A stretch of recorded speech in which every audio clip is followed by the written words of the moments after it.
Եկել եմ բժշկուհիս ամեն ինչ տեղեկացրել է ինձ, որ շատ գոհ եմ, շատ ուրախ եմ։ Գոհ է, ուրախ է տիկին Լիաննան, որ կարող է օգտվել առողջության ապահովագրությունից։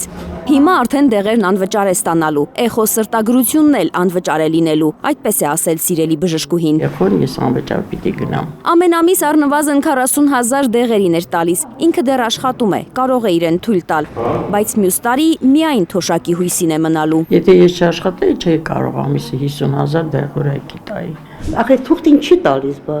Այս կնոջ բախտն ավելի քիչ է բերել։ Շաբաթը մի քանի անգամ պոլիկլինիկա է գնում, որ բժշկուհին իրեն մի թուղթ տա, հաստատի դեղերի ցանկն ու ինքն էլ օգտվի առողջության ապահովագրությունից։ Հերթեր են, բժշկին դեռ չի հաջողվում տեսնել, իսկ հիվանդությունը խորանում է։ Ես ողնաշարի խնդիր ունեմ, չեմ կարող նորից հետ գամ։ Ինչու է այդպես, ինչի նա տեղ չունի։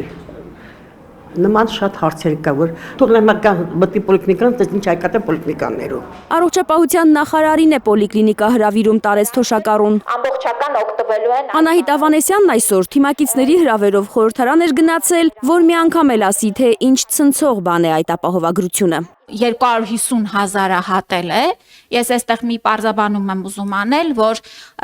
այցերի թիվն ենք մենք հրապարակում, որի ուրեմն մեջ մտնում են մի շարք տարատեսակ այցեր։ Իմ շատ սիրելի տատիկներ եւ պապիկներ։ Օրվա ընթացքում կարկառունքը պականներն իրեն սոցիալական ցանցերի էջերով էին ապահովագրության մասին ճռճռան ու գունավոր պատմություններ պատմում թոշակառուներին։ Հարյուրավորները ստացել են։ Տպավորիչ թվերը բոլորից շուտ Փաշինյանն էր հրապարակել այսօր, կարծես փորձելով մեղմել կառավարական կաբինետում 3 միլիարդի պարգևավճար բաժանելու սկանդալը։ Հունվարի 29-ի դրությամբ առողջության ապահովագրության համակարգից օգտվել է 50,073-65 պլյուս տարիքի թոշակառու եւ ստացել է 4 միլիարդ 924 միլիոն 110,310 դրամի առողջապահական ծառայություն։ Ես ոչ մի բանի չեմ հավատում։ Ինչպես հավատան մարդիկ Փաշինյանին, եթե նա պնդում է, թե միայն առողջության ապահովագրության համակարգը ներդնելով թոշակը 1 միլիոն դրամով է բարձրացրել։ Խոստմանս համաձայն նախարարն ու Փաշինյանը գլուխները պատովն են տվել։ Արդեն 7 տարի է մենք սպասում ենք այդ լավ օրենքներին, որը դեռ չկա։ Մարդիկ իրեն սոցիալական խնդիրներին հավատան, թե վարչապետի խոսքերին։ Մենք երկու հիվանդ մարդիկ ենք։ Ոչ մի նորմալ նպաստ, ոչ մի նորմալ պայման չի լավացել։ Սուտա։ Էլ բնականon է վաճառում, էլ ես գիտեմ ինչ պարտքերի տակ են ընկնում, որ գնան միտեղ օպերացիայի կամ բուժվելու կամ մի բան։ Դեռ անհասկանալի է, դա պետք է դեռ երևի աշխատանք կատարվի, որպեսզի մեզ համար է բարձ լինի։